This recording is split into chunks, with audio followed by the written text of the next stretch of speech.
इस 10 रुपए की बोतल ने कोका कोला और पेप्सी जैसी बड़ी कंपनियों को टेंशन बढ़ा दी और इसका नाम लाहौरी जीरा है। 2017 में पंजाब के 3 कजन्स ने सोचा कि लोगों के घरों में जो जलजीरा इतना पसंद किया जाता तो क्यों न इसका एक फिजी ड्रिंक बना दिया जाए। उन्होंने जीरा, नींबू, काली मिर्च, सूखी अदरक और काला नमक मिलाकर लाहौरी जीरा बनाया।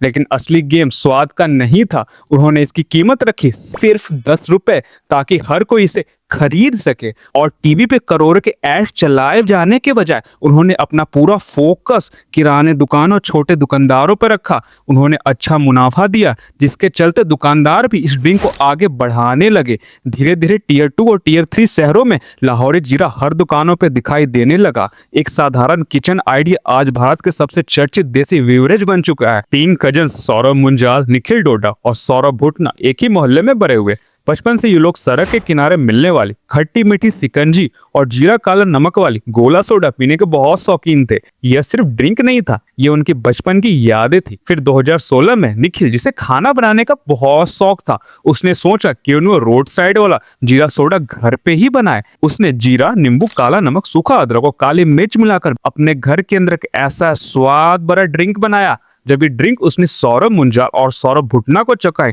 तो दोनों हैरान रह गए। उन्हें लगा यह सिर्फ घर का एक्सपेरिमेंट नहीं बल्कि इसे पूरे देश को चखाना चाहिए। न कोई मार्केटिंग हुई, न कोई बिजनेस कंसल्टेंट, बस 3 कजन्स ने एक भरोसा था कि भारतीय स्वाद को बड़े सॉफ्ट ड्रिंक्स को टक्कर दे सके। इसी भरोसे के साथ 2017 में उन्होंने पंजाब में आशियन फूड प्राइवेट लिमिटेड की शुरुआत की। शुरुआत में उन्होंने 5 लाख रुपए लगाए और परिवार से 5 करोड़ रुपए उधार लेकर अपना पहला मैन्युफैक्चरिंग प्लांट बनाया और उन्होंने अपने पहले ड्रिंक का नाम रखा लाहौरी जीरा। लाहौरी नाम लाहौरी नमक, रॉक सॉल्ट का प्रतीक था जो इस ड्रिंक का सबसे खास इंग्रेडिएंट था। शुरुआत में इनकी फैक्ट्री रोज सिर्फ 96,000 बोतलें बना सकती थी। कोका कोला जैसी बड़ी कंपनियों के सामने ये संख्या बहुत कम है, लेकिन हर सक्सेस की कहानी का एक हिस्सा होता है जो कोई बातें नहीं बताता। और लाहौरी जीरा के लिए ये सबसे बड़ी चुनौती उसका टेस्ट नहीं बल्कि उसका ट्रस्ट होने वाला था। जरा सोचिए, एक छोटे सा किराना दुकान जहां पिछले 25 सालों से सिर्फ कोक, पेप्सी, लिम्का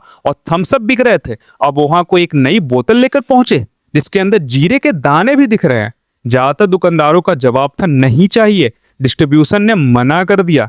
किसी को भरोसा नहीं था कि ये लोग कैसे कोल्ड ड्रिंक खरीदेंगे जो सॉफ्ट ड्रिंक से ज्यादा किसी घरेलू नुस्खे जैसा दिखाई देता था। तब तीनों कजन्स ने एक अलग रास्ता चुना। उन्होंने पूरे भारत में लॉन्च करने के बजाय सिर्फ लुधियाना से शुरुआत की। कुछ भरोसेमंद डिस्ट्रीब्यूटर्स चुने और उनकी सिर्फ इतना कहा, एक बार आप इसे बेच कर दिखाइए, बाकी काम प्रोडक्ट्स खुद कर देगा। और बिल्कुल यही हुआ। लोगों ने पहली बार इसे ट्राई किया। स्वाद ऐसा था जैसे बचपन में कोई पुरानी यादें वापस आ गई हों। फिर वही लोग दोबारा आए। उन्होंने अपने दोस्तों और पड़ोसियों को बताया और धीरे धीरे बिना किसी विज्ञापन के इसे चर्चा हर तरफ फैलने लगी। लेकिन एक चीज पे तीनों फाउंडर्स को कभी समझौता नहीं किया, वो था डिस्ट्रीब्यूशन। वो किसी भी ऐसे व्यक्ति के साथ काम नहीं करना चाहते थे जिसके पास सिर्फ पैसा हो। उन्होंने ऐसे पार्टनर्स चाहिए थे जिन्हें बेवरेज बिजनेस का समझ हो, जिनके पास कम से कम 2 डिलीवरी व्हीकल्स हो और जो गर्मियों के दिन में 2 से 3 बार दुकानों तक नई बोतलें पहुंचा सके। क्योंकि ग्राहक अगर प्यासा है तो वह कल की डिलीवरी का इंतजार नहीं करेगा। यही उनकी सबसे बड़ी सोच थी, पहले भरोसा बनाओ फिर बिजनेस बढ़ाओ। और यही उनकी सबसे बड़ी ताकत बन गई, क्योंकि उनका मानना था डिमांड खरीदी नहीं जाती, कमाई जाती है। एक एक किराना दुकानों को भरोसा जीत कर उन्होंने बड़े बड़े शहरों के बजाय टियर 2 और टियर 3 शहरों और ग्रामीण इलाकों पे ध्यान दिया। यहाँ वो लोग थे जो पहले से खट्टा, मसालेदार और देसी स्वाद पसंद किया करते थे। यानी उन्होंने वही बाजार चुना जिसे बड़े कोका कोला ब्रांड्स कभी गंभीरता से नहीं लेते थे। धीरे धीरे सिर्फ लाहौरी जीरा ही नहीं, लाहौरी नींबू, कच्चा आम, सिकंजी, इमली बंटाओ, मसाला कोका जैसे नए फ्लेवर्स भी लॉन्च कर दिए गए। उधर कंपनी की प्रोडक्शन कैपेसिटी भी लगातार बढ़ रही थी। जो शुरुआत में सिर्फ 96,000 बोतल्स तक थी, वो 2022 में बढ़कर 12 लाख बोतलें प्रतिदिन तक हो गई। और सबसे खास बात, इतनी सफलता के बाद भी 160 ml की बोतल सिर्फ 10 रुपए में ही रखी गई थी। यह सिर्फ कीमत नहीं थी बल्कि कंपनी का पूरा स्ट्रैटेजी था ताकि लगभग हर भारतीय लोग इसे आसानी से खरीद सके। पहली बार मार्केटिंग पे खुलकर पैसा खर्च किया। दिल्ली के सबसे वेस्ट ब्लू लाइन और येलो मेट्रो लाइन की ट्रेनें चुनी